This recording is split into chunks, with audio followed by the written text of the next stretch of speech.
Dobar dan. Na početku naše šetnje umetničkim krugovima Niša slikom smo u galeriji Paviljon u Tvrđavi. Kasnije u toku emisije objasnit ćemo zašto smo ovde.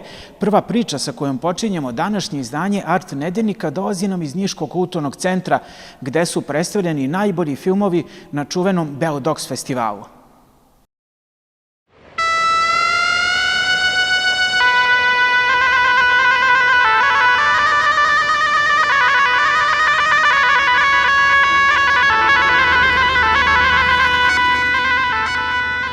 Šta da vam priča ljudi, ja sam mnogo zmajeva ubio.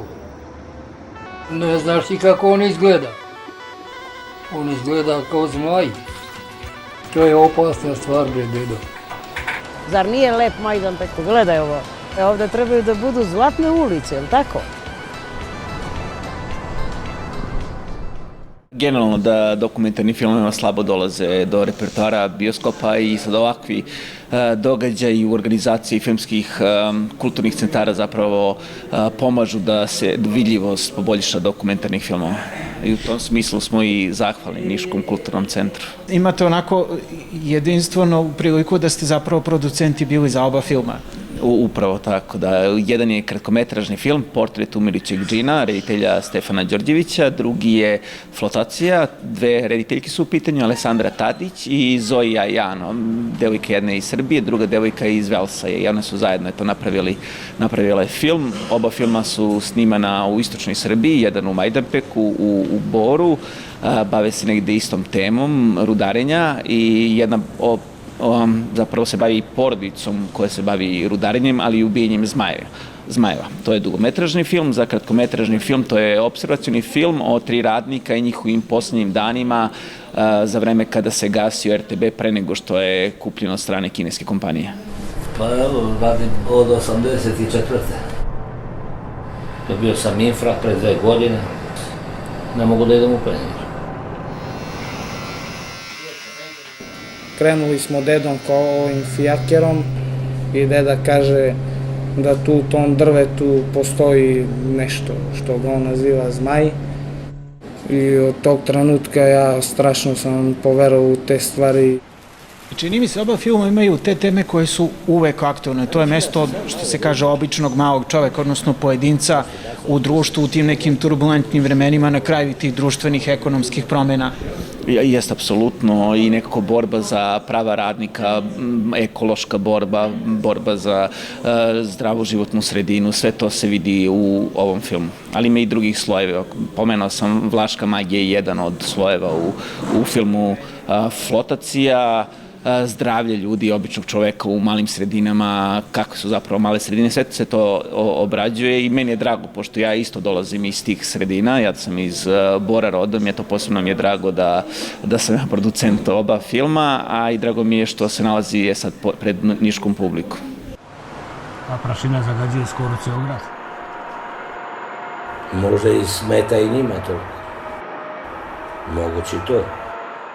Taj neki aktivizam je važan, da li je to kao osnovni razlog što smo dobili, ja mislim da nije, ti filmovi su kvalitetni sami po sebi, bili su nagrađeni na festivalima u inostranstvu, evo sad smo dobili danas, upravo saznao sam pre pola sata, dobili smo nagradu u Parizu na festivalu etnološkog filma, tako da eto, filmovi su nagrađeni i preko granice i to su neke teme koje nas zanimaju, ali zanimaju i ljude i preko. Prodali su rudnik Kinezima. Ako su prodali rudnik, nisu prodali i nas. Trebaju ljudi budu solidarni i da se bori za svoj grad. Da, bio ovdje. Tu ima sveske. Još nije gotovo.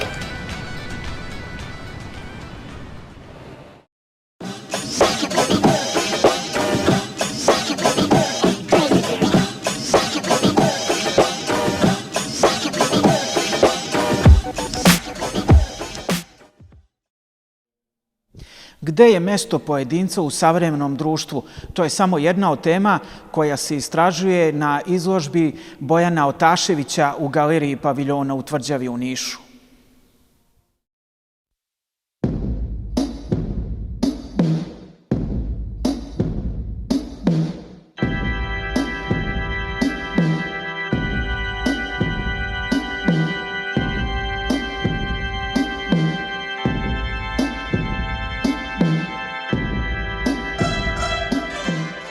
Na izložbi koja je predstavljena u Nišu čini mi se da dominira figuracija u vašem likovnom izrazu i možemo reći da su svi radovi većeg formata. To je neki maksimum, u stvari nije baš maksimum, ali eto, dominiraju radovi većeg formata, figuracija da, jer to je likovna poetika kojom se ja dugo već bavim i nastavljam taj svoj rad. Možda, kako je već jedan moj kolega rekao, možda je ovo već kraj te igrice, ali ja se nadam da će da se nastavi.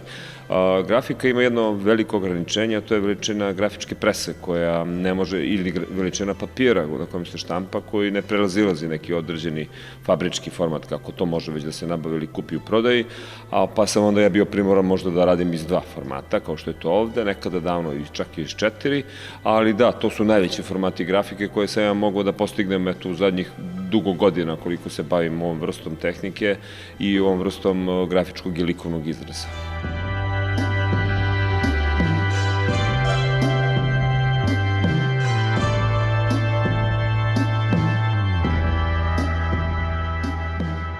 Junaci vašeg likovnog izraza gotovo po pravilu, makar predstavljeni ovdje na izložbi, sede ili leže čekajući nešto i ime izložbe je čekanje. Šta zapravo čekaju?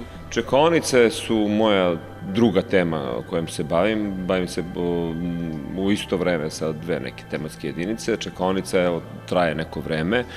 Čekaju da se nešto desi. Neko je to doživeo odmah u političkom smislu, neko u zdravstvenom odmah, zato što su aktovi u pitanju, pa očekuju da je to neki doktor. U stvari ne mora ni da bude.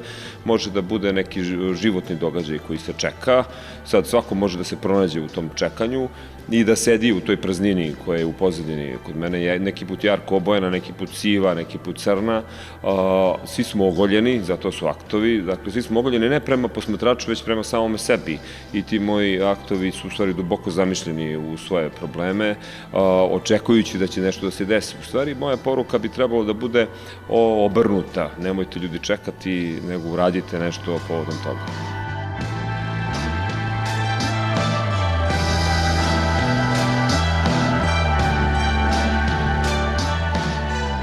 Kada su tako zamišljeni i gledaju sami u sebe, da li to možda znači da se može protumačiti da na ovoj izložbi zapravo predstavljate mesto čoveka u savremenom društvu, ali i u bilo kom društvu u našoj dosadašnjoj istoriji? Da, tako je, vi ste u pravu, apsolutno. Mesto običnog čoveka u društvu koji, očekuje da mu neko drugi nešto odredi, da mu drugi nešto naredi, da mu drugi nešto uradi i da mu je možda čak i lakše, mislim, to sad osuđujem, tu situaciju tog čekalaca, da očekuje, zato što mu je lakše da mu neko drugi reši neke njegove životne probleme i onda mu je lakše da osuđuje tog drugog zato što mu to nije rešio. Tako da je ta čekaonica jedan mnogostruki, u stvari, prostor čekanja koji očekuje neko rešenje, ali u svakom slučaju od onog koji čeka, ne od nekog drugog.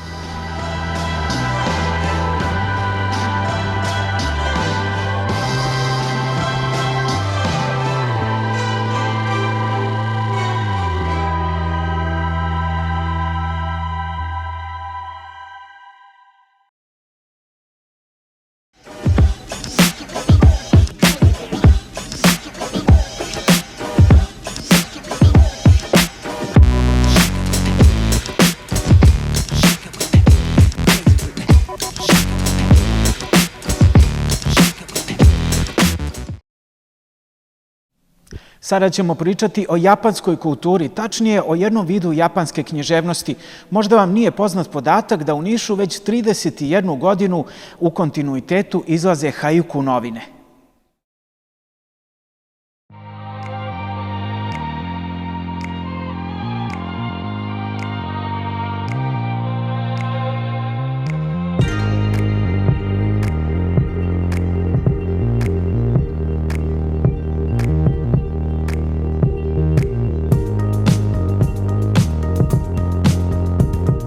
'90. godine, vreme sankcija, kriza, ratova, raspada države, a vi 93. godine pokrećete haiku novine koje evo traju do danas.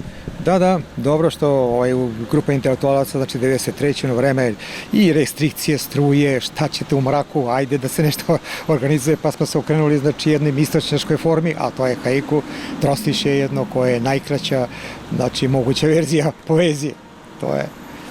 Haiku je, sami ste rekli, sada ograničen i tim pravilima, ali ima i prostora za kreativno izražavanje. Da, osim što je slogovno ovako raspored 5 slogova, vrlo važan i posle vreme se toliko ne poštuje jer može i slobodni malo, ali otprilike to je ta forma, posebno što postoji taj kigo, reč za godišnje doba ili kiređi, prekid, dve slike koje se razdvajaju ili neke estetske kategorije makoto, sabi, vadi, avare i tako dalje, koje se baziraju na budizmu, zen budizmu, konfucionizmu, šintoizmu japanskom.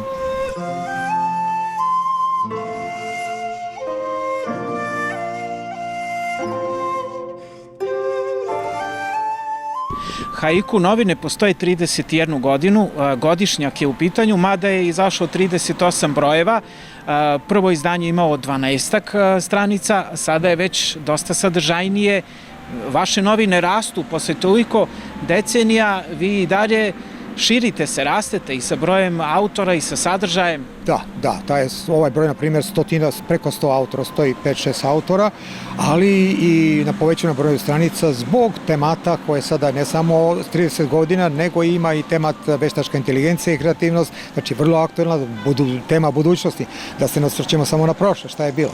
A u prošlosti je znači izlazilo 2 puta godišnje u početku, jer je bilo na manje broj, 12 pa 16, tako dalje, uvijek po 4 stranice više.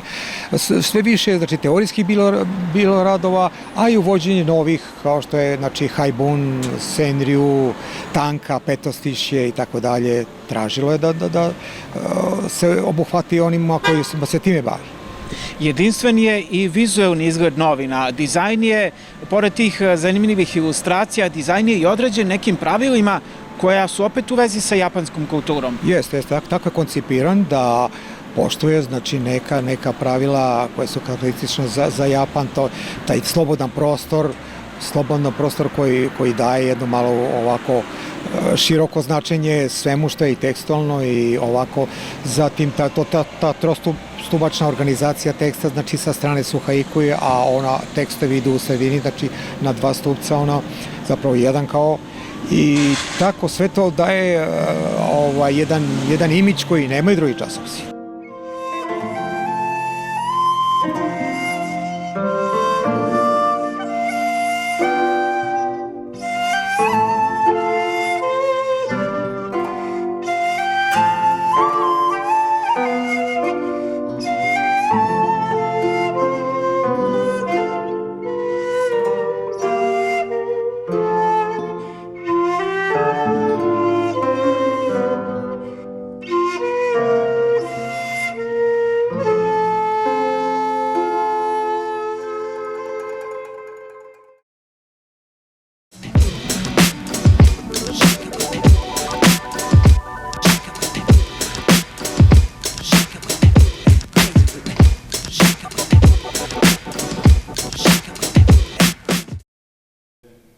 Koji su to strani i domaći filmski naslovi aktuelni u domaćim bioskopima?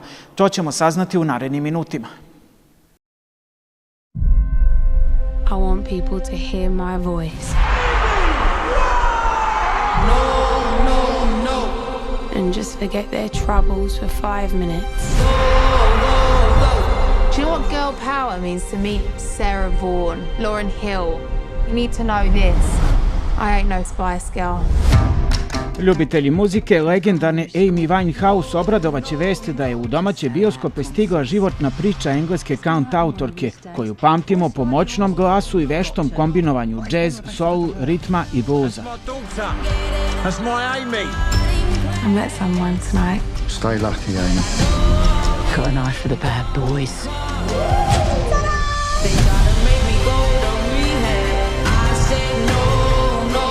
The album's #1 around the world. Radnja filma kreće od početka karijere do revolucionarnog studijskog albuma Back to Black, ispričan iz njene perspektive i inspirisan duboko ličnim tekstovima koje je pisala. Ovaj film je izuzetan portret žene koja stoji iza jednog fenomena i burne veze koja je centar jednog od najlegendarnijih muzičkih albuma svih vremena. Probably run off with someone famous anyway. You're my heartbeat, you're my soul. I love you. And my tears dry. I don't bang out 10 hits by lunch. I need to live my songs. So that's what I'm going to go and do. Ready? We only said goodbye with words. I don't write songs to be famous. You go. I write songs because I've got to make something good out of something bad.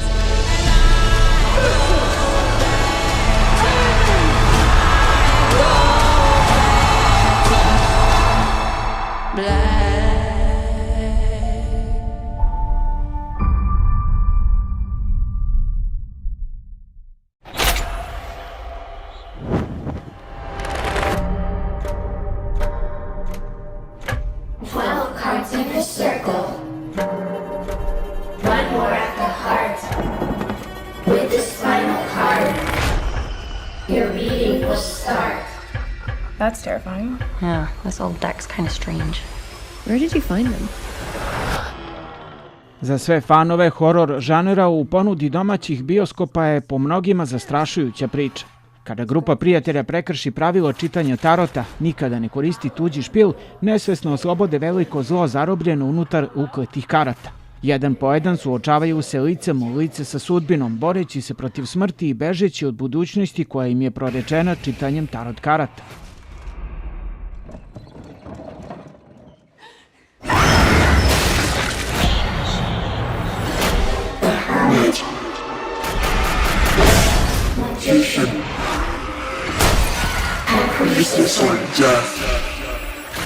Film je originalno nosio naziv Horoskop po istoimenom romanu Nikolasa Adamsa na kom se temelji priča.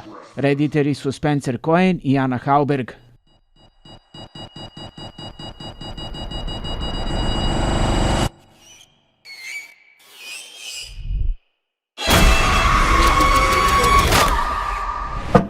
Who's next?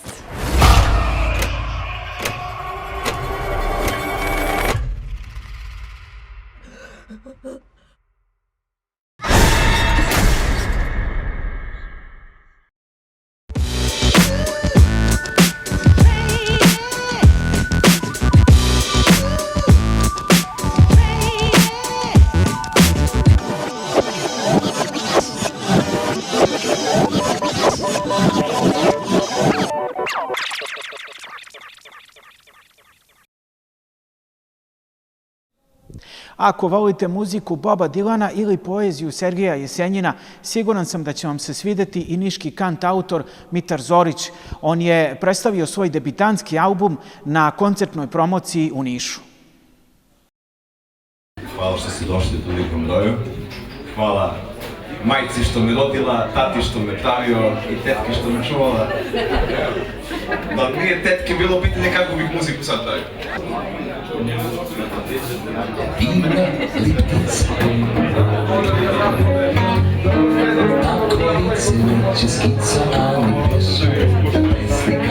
Predstavljaš svoj debitanski album, ali čini mi se da se na njemu radilo i da se on kuvao već godinama unazad, počevši od onih uličnih nastupa pa do ovog koncertnog predstavljanja danas.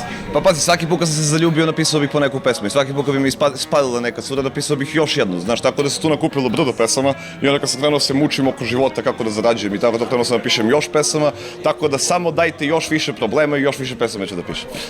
Znaš čemu je sad? Ovaj tip muzike ja ne mogu da očekujem da će se dopadne celom narodu Srbije. Znaš, ima dosta ljudi koji su potpuno iz druge priče. Ali ovi ljudi koji naginju ka tako nečemu, ka Balaševiću i ka nekim kantautorima, generalno vole da čuju. Samo jedino što je potrebno je se tu naširi glasa što više. Mi, gde god da smo ga reklamirali, dopalo se ljudima. Znaš, sad samo treba da se to još širi i širi i širi. Tako da vidjet ćemo, nadam se da će biti uskoro. Često te upoređuju sa Bobom Dilanom, ali ja uvijek volim da pomenem i da mi podsjećaš me na Sergeja Jesenjina, ne odustajem od toga. Da li ti priju takva poređenja i planiraš i možda u budućnosti da nešto menjaš? Već godinama ne odustaješ od tog svog autentičnog izraza. Pazi, ja nemam tu neke odluke, znaš, mislim, cepam tim svojim smerom, samo taj smer znam, znaš, tako da sumnjam da će nešto sad posebno se menja u mom tom nekom stavu i stvaranju.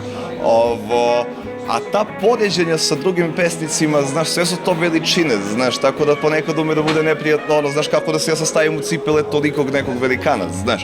A Bob Dylan mi se, ono, upropastio mi život na par godina bio, zato što nisam ni teo da pišem. Kada čujem nešto njegovo, pomislim, čoveče, kako ja da dostignem ovako nešto nekad u životu. Ali onda ukapiraš, jednostavno nismo ni svi za takve pesme, ja pišem nešto što Dylan ne bi mogao, kao što on piše nešto što ja ne bih mogao, znaš, tako da svako svoje daje, znaš, i bitno je da ako ja ovo napravim iz sebe i dam ga svetu, svi dobijamo od toga, znaš, niko ne gubi. Ima mlada lakša prednost, mogu sve do sutra posle, dobre skine, kvalitetne.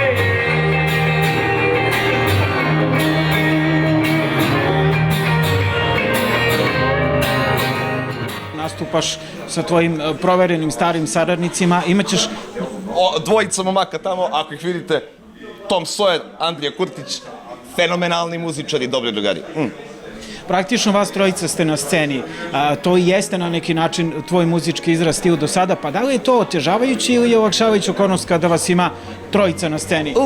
Znaš kako, otežavajuće je samim tim što moraju da se aranžiraju stvari, da se uklopi sve za više instrumenta ili tako to, ali zadovoljstvo koje dobiješ iz pravljenja pesme je ono neprikosnoveno veće, zato što je onda ono što je izašlo iz mene nije samo moje, nego je naše, znaš, i taj široki zvuk i bogatstvo zvuka koje se dobije je ono, to ti je nagrada za godine truda, znaš. Nije to novčano, nije monetarno, zato što toga nema para, ali zadovoljstvo ima puno. Došla da mi kaže da se ne slaže i da ne smem o njoj da pišem pesme. Bezobrazlu kakvog nema, al stvarno lepa žena, možda grešim, al praštaj kad sam pesnik.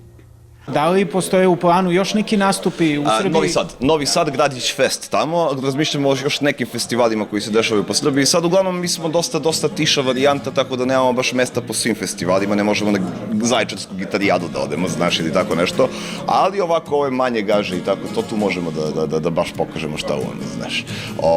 Za sada, Novi Sad je sledeća stanica definitivno. O čemu razmišljam? Trošim noći i dane tražeći joj mane, treba mi san da se naspavam.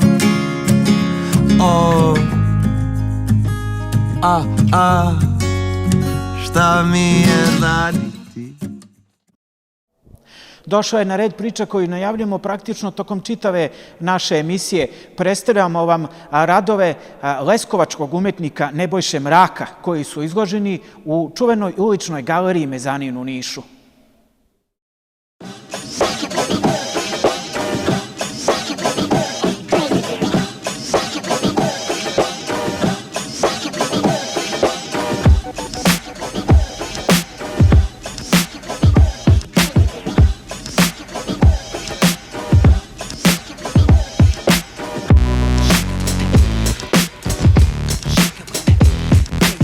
Izložba se još uvijek postavlja, mi smo malo poranili, ali ono što možemo videti već sada na ovom delu postavke koji je vidljiv, ali iz najave, ruke su nekako fokus i glavna tema u tom likovnom izražavanju, makar koje predstavljaš ovde na izložbi. Tako je, tema izložbe je konfuzija, to je prva tema sa kojom ja pristupam javnosti, onako izlažem svoj rad. Ruke kao dominantan motiv su uglavnom kroz svaku ilustraciju primetne iz prostog razloga što kao intimnost, dodiri, sve to nešto u konfuziji našoj svakodnevnoj i onda sam nekako kroz te ruke teo da priđem što više ljudima, jer negde te ruke deluju onako previše konfuzno u smislu kao da ne znaš šta ćeš sa svojim rukama, a ti ipak nađeš put kroz svoju dušu, kroz svoj mozak, kroz svoje emocije, tako da kroz te ruke sam hteo da čisto izađem onako iskreno pred ljude.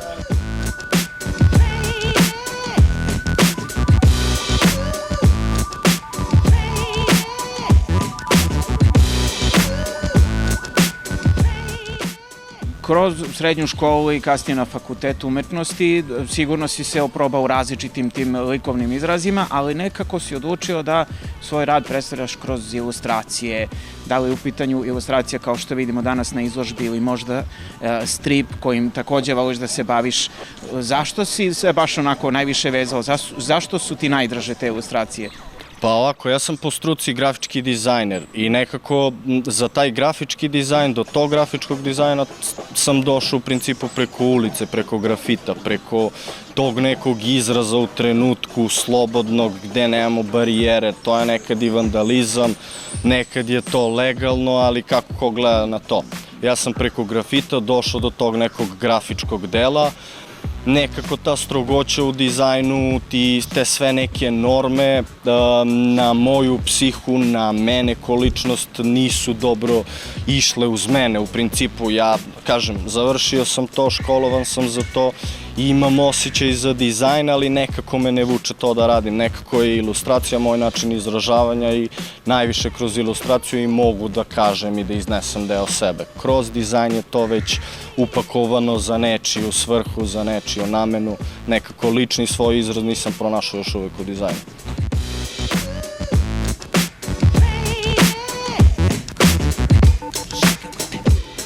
Čini mi se kao da onaj strip predstavlja neku vrstu tvog dnevnika, gde vodiš dnevnik ne samo o svom životu, nego o tim nekim pitanjima koje postavljaš sebi i drugima preko tih glavnih junaka, konkretno, evo recimo, tvojih stripova. Mislim da misliš na Bagru, je li tako? Da, pa Bagra je u principu, to je jedan sporedan projekat koji sam ja sam pokrenuo tu.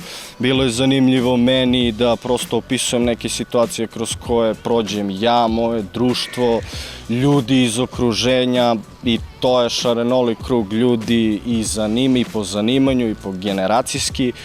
I onda uvek tu izađe neka apsurdna situacija koja prođe i mi to prepričavamo, ali uglavnom eto, na ovaj način ja beležim odmah i neko kroz ta 3 lika nađem neku kao krajnju catchy foru i prosto opišem to što nešto mi prođemo.